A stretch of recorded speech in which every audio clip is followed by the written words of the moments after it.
Om Namo Bhagavate Vasudevaya. Om Namo Bhagavate Vasudevaya. Om Namo Bhagavate Vasudevaya. Om Agnanatimirandasya Gyananjana Salakaya Chakshurunmilitam Yena Tasmai Sri Gurave Namaha. Sri Chaitanya Manobhistam Stapitam Yena Bhutale Swayam Rupa Kada Mahyam Darati Svapadantikam. Vandeham Sri Guru Sri Yutapada Kamalam Sri Gurun Vaishnavamscha Sri Rupam Sagrijatam Sahagana Raghunathanvitam Tam Sajivam Sadvaitam Savadutam Parijana Sahitam Krishna Chaitanya Devam Sri Radha Krishna Padan Sahagana Lalita Sri Visakanvitamscha He Krishna Karuna Sindhu Dinabandho Jagatpate Gopesh Gopika Kanta Radha Kanta Namostute Tapta Kanchana Gourangi Radhe Vrindavaneshwari Vrisabhanu Sute Devi Pranamami Haripriye Vancha Kalpatarupyascha Kripa Sindhupya Eva Cha Patitanam Pavanepyo Vaishnavepyo Namo Namaha Namam Vishnu Padaya Krishna Pristaya Bhutale Srimate Bhakti Vedanta Swami Nitinamine Namaste Saraswate Deve Gauravani Pracharine Nirvisesa Shunyavadi Pashattari Shatarine Jai Sri Krishna Chaitanya Prabhu Nityananda Sri Advaita Gadadhar Sri Basari Gaura Bhakta Vrinda Hare Krishna Krishna Krishna Hare Hare Hare Rama Rama Rama Hare Hare.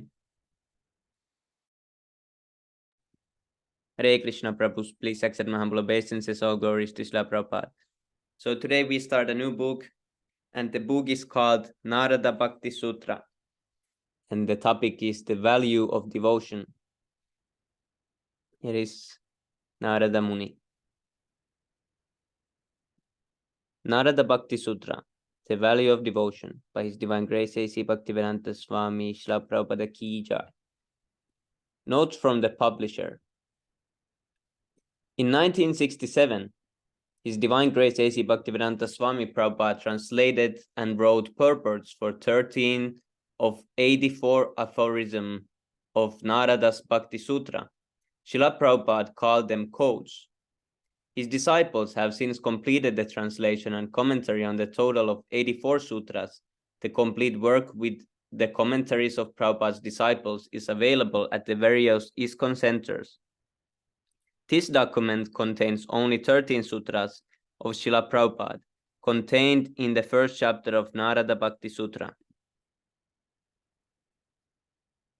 Overview. The Narada Bhakti Sutra is a treatise on the fundamentals of bhakti, or devotional service to the Supreme Personality of Godhead, Sri Krishna, composed by Narada Muni, one of Lord Krishna's greatest eternal devotees. Eons ago, Narada received Vedic knowledge from his father and spiritual master, Lord Brahma, the first created living entity, who received the Vedic science of God from Lord Krishna himself at the dawn of creation. Each of Narada's sutras, or quotes, therefore, is highly concentrated expression carrying great meaning. Summary. The following is an excerpt from Srila Prabhupada's as yet unpublished translation and commentary of this important work. Translations and purports, Sutra 1 to 8 and 11 to 15, by His Divine Grace A.C. Bhaktivedanta Swami Prabhupada. Okay, so here is a list of the sutras. Sutra 1. Now, therefore, I will try to explain the process of devotional service. Sutra 2. Devotional service manifests as the most elevated, pure love of God. Sutra 3. This pure love of God is eternal. Sutra 4. Upon achieving the stage of transcendental devotional service in pure love of God, a person becomes perfect, immortal, and peaceful. Sutra 5. A person engaged in such pure devotional service neither desires anything for sense gratification, nor laments for any loss, nor hates anything, nor enjoys anything on his personal account, nor becomes very enthusiastic in material activity. Sutra 6. One who understands perfectly the process of devotional service in love of Godhead becomes intoxicated in its discharge. Sometimes he becomes stunned in ecstasy and thus enjoys his whole self being engaged in the service of the Supreme Self. 7. There is no question of lust in the execution of pure devotional service, because in it all material activities are renounced. Sutra 8. Such renunciation in devotional service means to give up all kinds of social customs and religious rituals governed by Vedic injunctions. Sutra 11. Indifference toward what stands in the way of devotional service means to accept only those activities of social custom and Vedic injunction that are favorable to devotional service. Sutra 12. One must continue to follow scriptural injunctions even after one is fixed up in determined certainty that devotional service is the only means for reaching the perfection of life. Otherwise, there is every possibility of falling down. Sutra 14. For as long as the body lasts, one should engage minimally in social and political activities and in such matters as eating. Sutra 15. Now the characteristics of devotional service will be described according to various authoritative opinions. Haribo. Sutra number 1. Atad bhaktim vyakasyamaha. Word-to-word meaning. Ata, now. Ataha, therefore. Bhaktim, devotional service. Vyakyasya, we shall try to explain. Translation. Now, therefore, I will try to explain the process of devotional service. Purport. Devotional service to the Supreme Personality of Godhead is explained in the Bhagavad Gita, where the Lord says that a self-realized person is always in the transcendental state known as Brahma Bhuta, which is characterized by joyfulness. When one is self-realized, he becomes joyful. In other words, he is free from the material contamination of lamentation and hankering. As long as we are in material existence, we lament for the losses in our life and hanker for that which we do not have. A self-realized person is joyful because he is free from material lamentation and hankering. A self-realized person also sees all living entities equally. For him, there is no distinction between the higher and lower species of life. It is also stated that a learned man does not distinguish between a wise Brahmana and a dog because he sees the soul within the body, not the external bodily features. Such a perfect self-realized person becomes eligible to understand bhakti or devotional service to the Lord. Bhakti is so sublime that only through bhakti can one understand the constitutional position of the Lord. That is clearly stated in Bhagavad Gita 1855. Bhaktya mam abhijanati. One can understand the Supreme Lord through devotional service and by no other process. There are different processes of understanding the absolute truth, but if a person wants to understand the Supreme Lord as he is, he has to take to the process of Bhakti Yoga. There are other mystic processes such as Karma Yoga, Jnana Yoga, and Dhyana Yoga, but it is not possible to understand the Supreme Lord, the Personality of Godhead, except through his devotional service. This is confirmed in the 14th chapter of the Bhagavad Gita, 4th chapter of the Bhagavad Gita, 4.3, where we learn that Krishna spoke the Bhagavad Gita to Arjuna simply because he was the Lord's devotee and a friend. The Bhagavad Gita teaches the process of Bhakti Yoga, and therefore Lord Krishna explained it to Arjuna because he was a great devotee. As far as spiritual life is concerned, becoming a devotee of the Lord is the highest perfection. People are generally misled by the spell of the illusory energy of the material nature. There are innumerable living entities within the material nature, and only some of them are human beings. According to the Vedic literature, there are 8.4 million species of life. In the Padma Purana, it is stated that there are 900,000 species of life in the water, 2 million species of plants, 1.1 million species of insects and reptiles, 1 million species of birds, and 3 million species of beasts, and only 400,000 species of human beings. So the humans are the least numerous species of all. Yes. Okay, Hare Krishna. Anyone can continue from here. Haribol.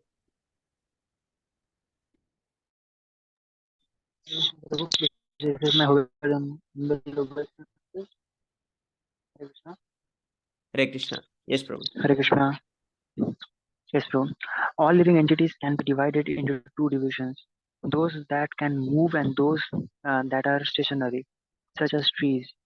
But there are also many further divisions.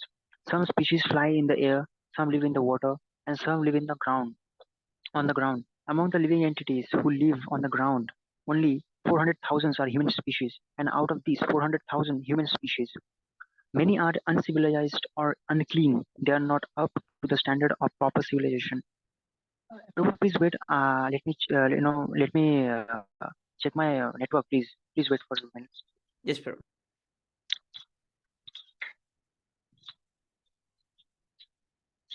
One second, please hold.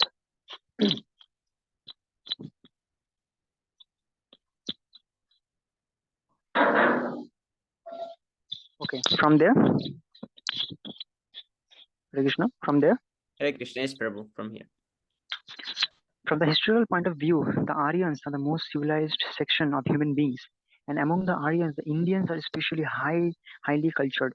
And among the Indians, the Brahmanas are the most expert in knowledge of Vedas. The Vedic culture is respected all over the world, and there are people everywhere eager to understand it.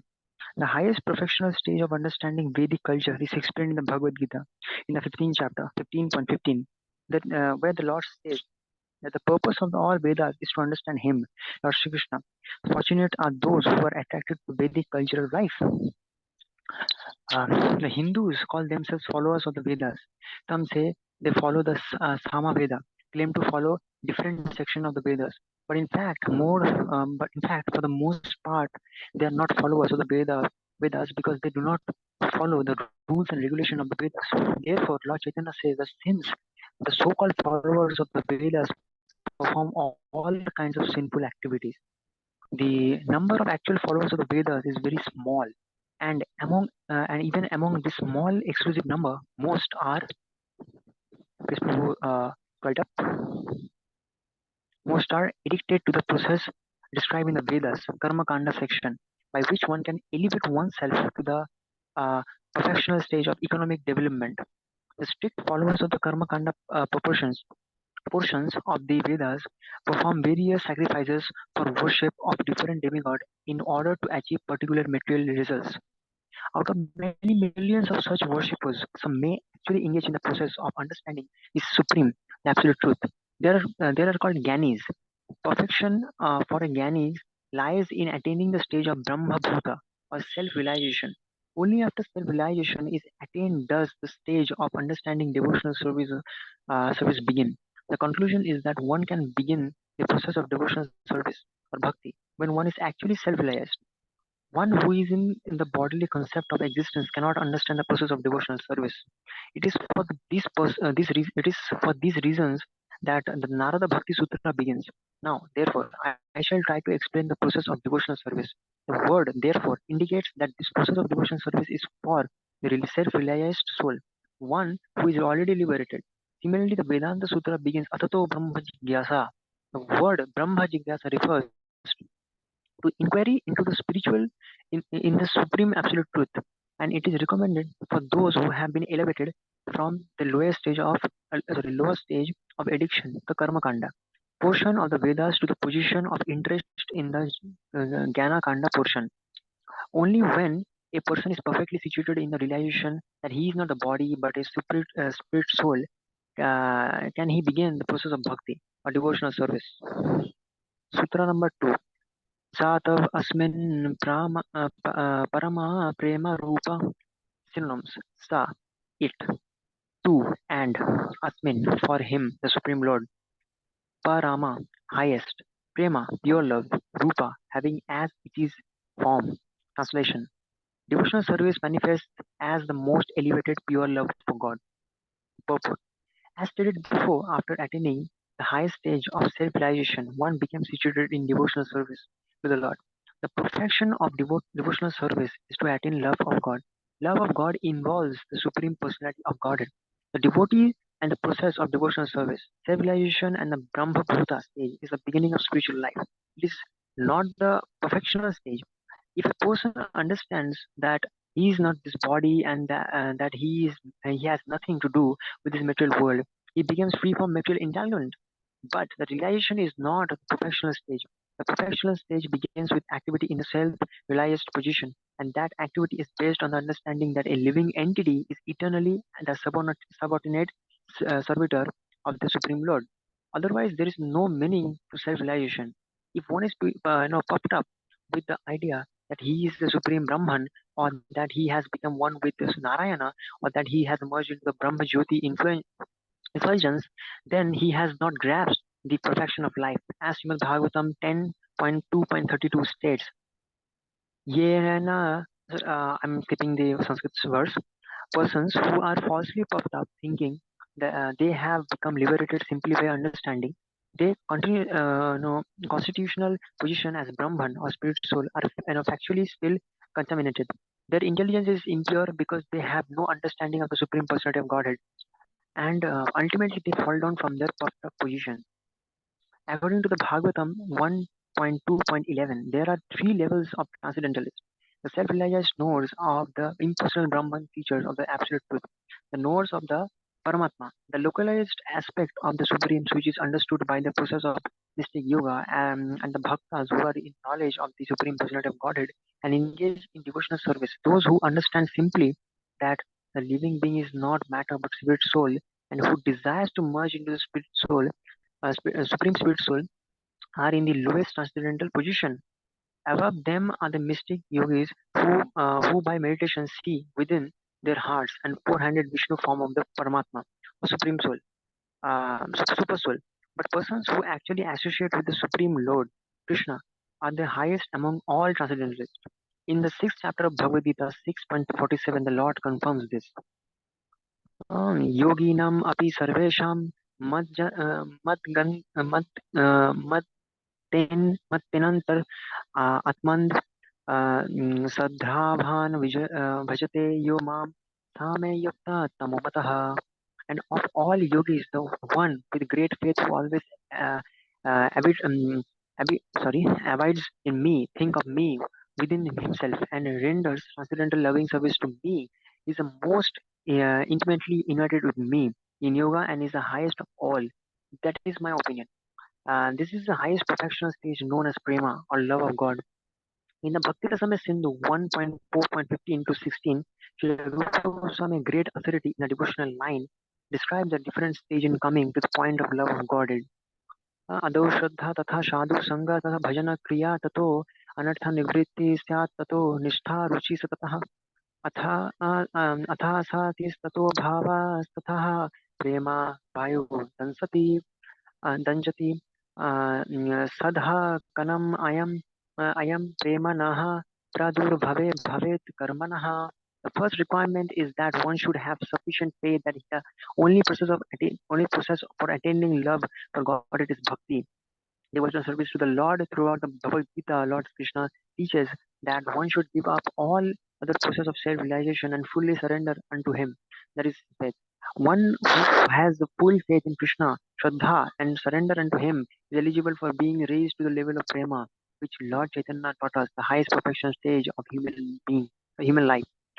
Some persons are addicted to materially motivated religions, and while others are addicted to economic development, gratification, or the idea of salvation from material existence. But prema, love of God, is above all of this. The highest stage of love is above mundane religiosity, above economic development, above sense gratification. Let's make it up.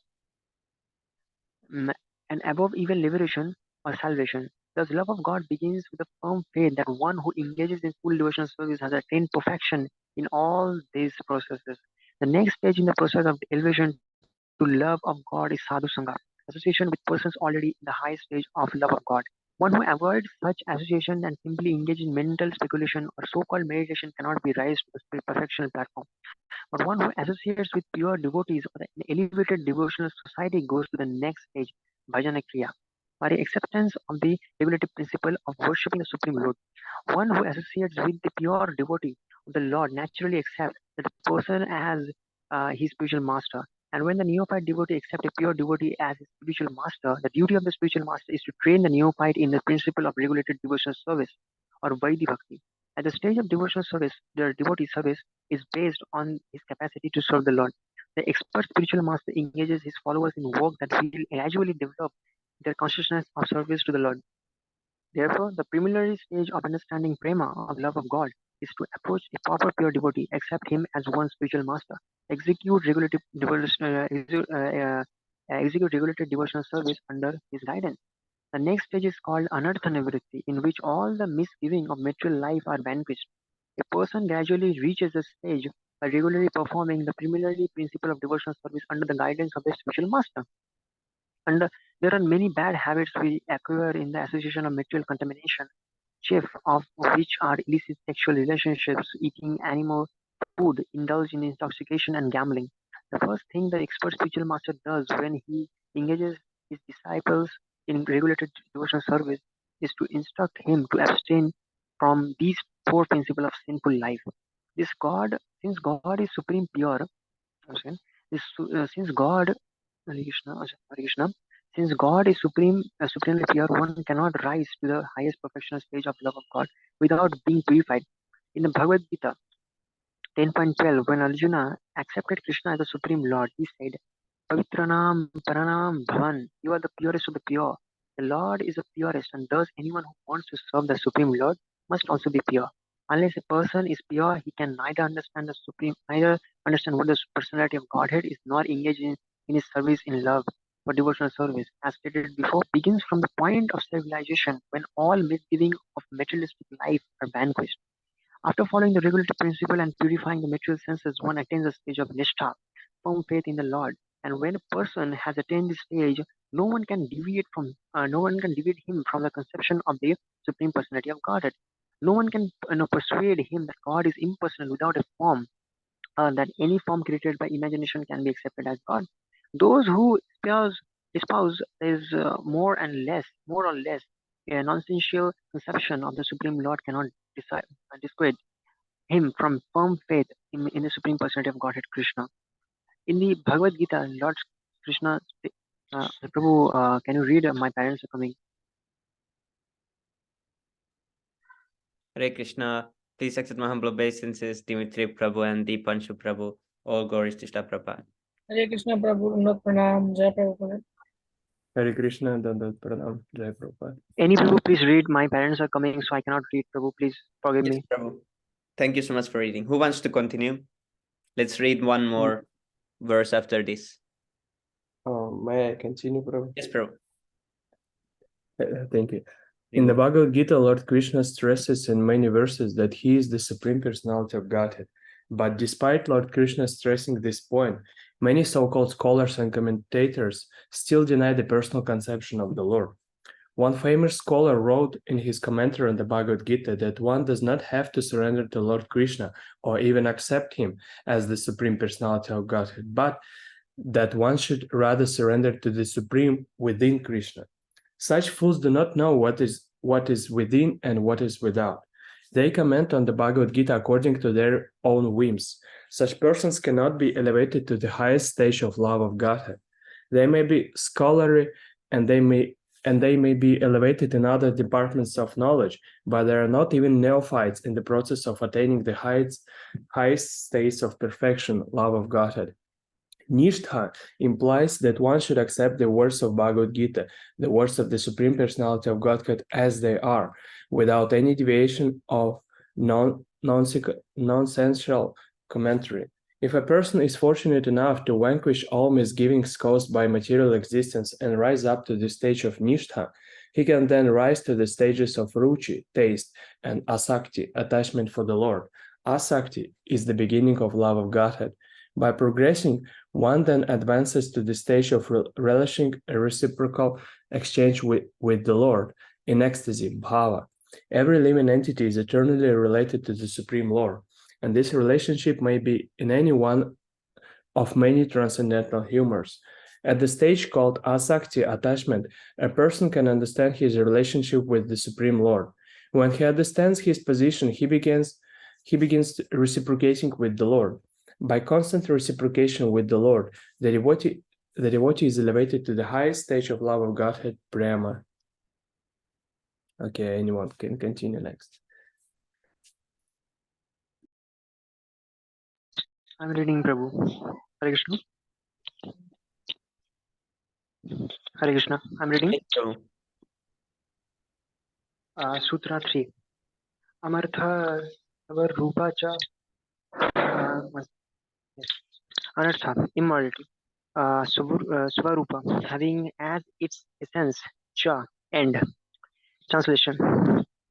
The pure love of God is eternal. Yes, purport. When a person attains to the perfection stage of love of Godhead, he becomes liberated when in his present body and realizes the constitutional position of immortality. In the Bhagavad Gita 4.9, the Lord says, Janma karma cha me divyam evam yo veti tatvatah tvekva deham punarjanma naiti mam iti so Arjuna. Here, the Lord says that any person who simply understands his transcendental activities and his appearance and disappearance in this material world becomes liberated, and that after quitting his present body, he at once reaches his abode. Therefore, it is to be understood that one who has attained the third stage of love of God has perfect knowledge, and even if he may fall short of perfect knowledge, he has the preliminary perfection of life that a living entity can attain. To conceive of oneself as being one with the Supreme is the greatest misconception of self-realization, and this misconception prevents one from rising to the highest stage of love of God.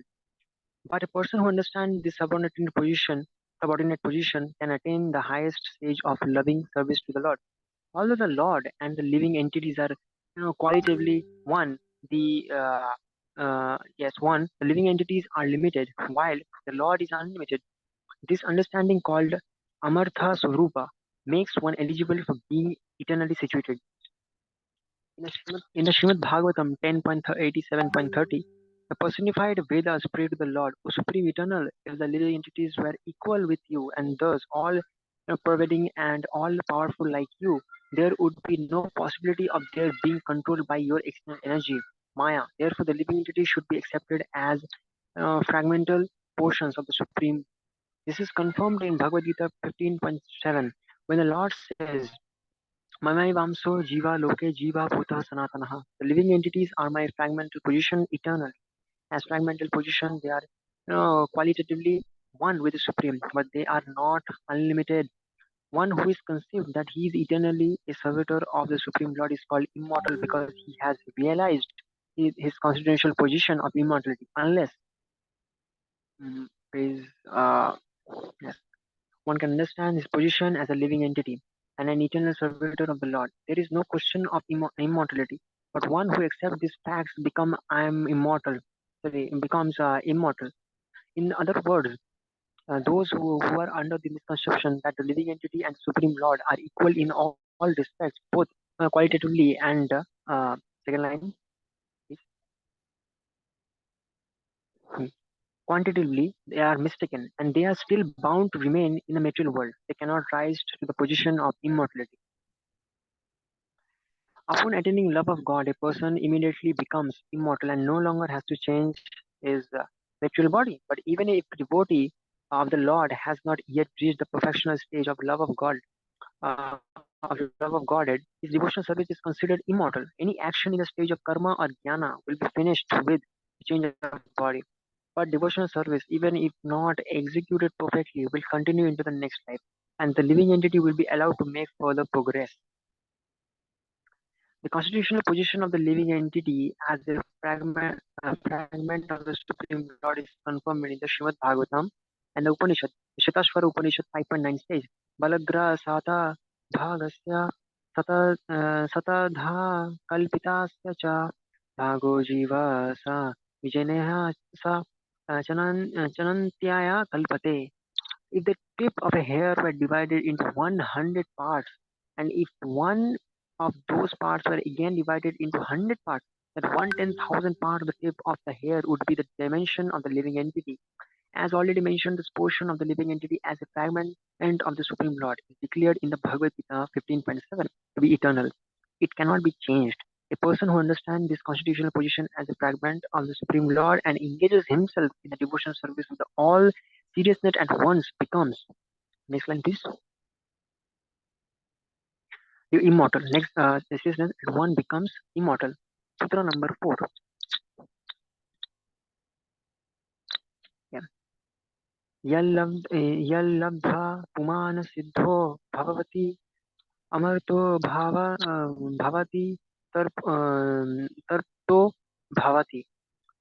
Synonyms: yat, which; labdha, having gained; puman, a person; siddha, perfect; bhavati, becomes; amartha, immortal; bhavati, becomes; taptah, peaceful; bhavati, becomes. Translation: upon achieving that stage of transcendental devotional service in pure love of God, a person becomes perfect, immortal, and peaceful. Purport: the part and parcel living entities are entangled in the conditional life of material existence. Because of their diverse activities, they are wandering all over the universe, transmigrating from one body to another and undergoing various miseries. But when a fortunate living entity somehow comes in contact with the pure devotee of the Lord and engages in devotional service, he enters upon the path of perfection. If someone engages in devotional service in all seriousness, the Lord instructs him in two ways. Though through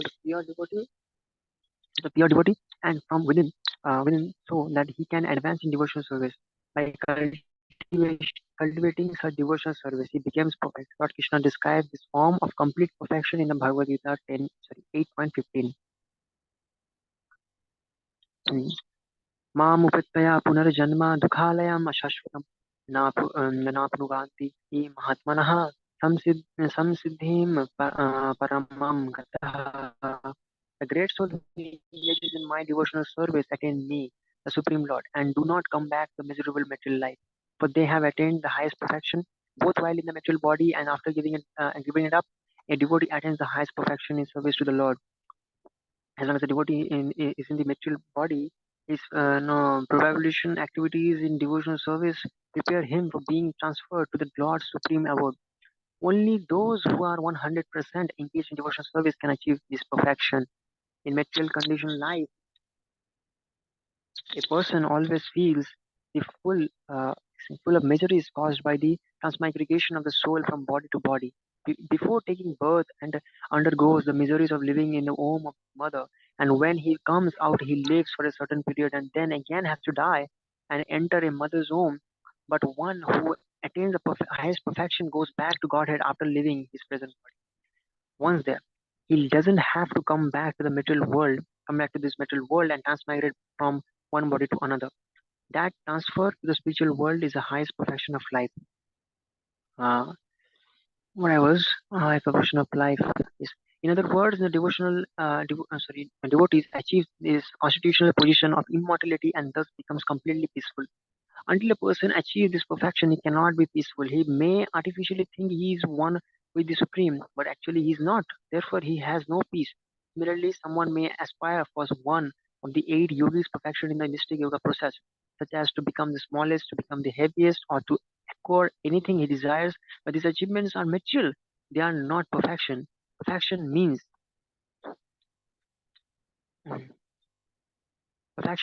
to regain one's original spiritual form and engage in the loving service of God. The living entity is part and parcel of the Supreme Lord, and if he performs the duties of the part and parcel without proudly thinking that he is one in all respect with the Supreme Lord, he attains real perfection and becomes peaceful. Hare Krishna. Thank you so much, Prabhu, for reading. Now let's go to 6 Astakam prayers.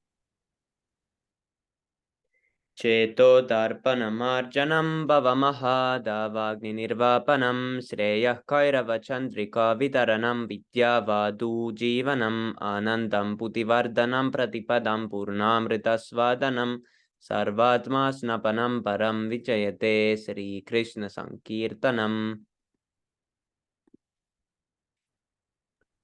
Namna makari bahutani jisarva shaktis tatrarpitani yamitah smaranena kalaha etadrishi tava kripa bhagavan mamapi durdaiva midrisha mihajinina anuragha.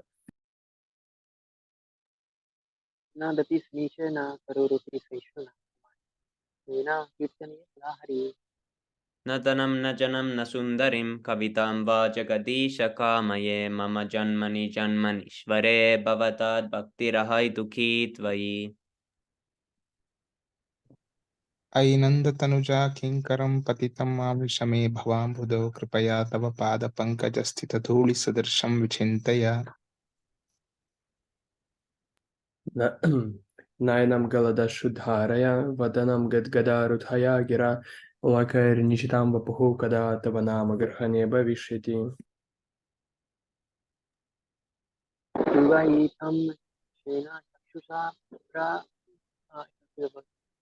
प्रावर्तयायितं सुनियायितं जगत्सर्वं Govind विरेयेण अश्लिष्य वा पादरतं विनष्टु माम् अदर्शनान् मर्महतां करोतु वा यथा तथा वा विधातु लम्पतो मत्प्राणनाथस्तु स एव नापरः Translation.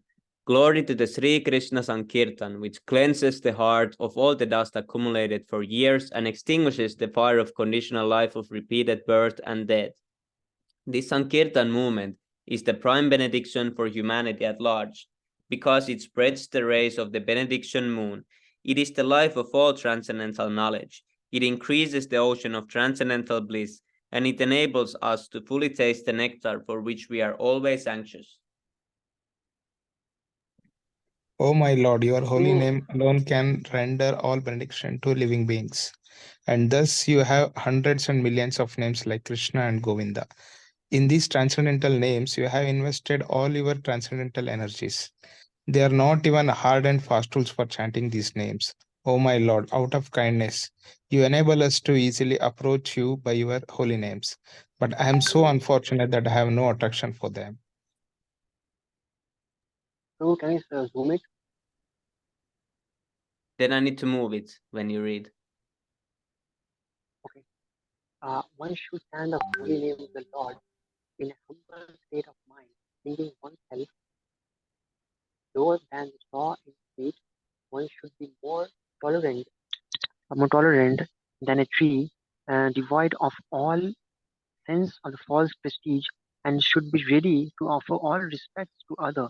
In such a state, uh, state of mind, one can chant the holy name of the Lord constantly. O Almighty Lord, I have no desire to accumulate wealth, nor do I desire beautiful women, nor do I want any number of followers. I only want your causeless devotional service birth after birth. O son of Maharaj Nanda, Krishna, I am your eternal servitor, yet somehow or other I have fallen into the ocean of birth and death. Please pick me up from this ocean of death and place me as one of the atoms at your lotus feet. O my Lord, when will my eyes be decorated with the tears of love flowing constantly when I chant your holy name? When will my voice choke up, and when will the hairs of my body stand on end at the recitation of your name? O Govinda, feeling your separation, I am considering a moment to be like 12 years or more. Tears are flowing from eyes like torrents of rain, and I am feeling all vacant in the world in your absence. I know no one but Krishna as my Lord, and he shall remain so even if he handles me roughly. But his embrace or makes me broken-hearted by not being present before me. He is completely free to do anything and everything, for he is always my worshipful Lord, unconditionally. Hari Bol, Sri Siksastakam ki jai, Harinam Sankirtan Jai, ki jai, Panchatattva ki Jai, jai, Nityananda Jai, Prabhu ki Jai, jai, Sri Krishna Chaitanya Mahaprabhu ki jai, Jai, Jai. Jagat Jai, Guru Bhakti Vedanta Swami Shila Prabhupada ki jai, Nitai Gaur Jai. Jai. Nande, Hari Bol. Hari Bol.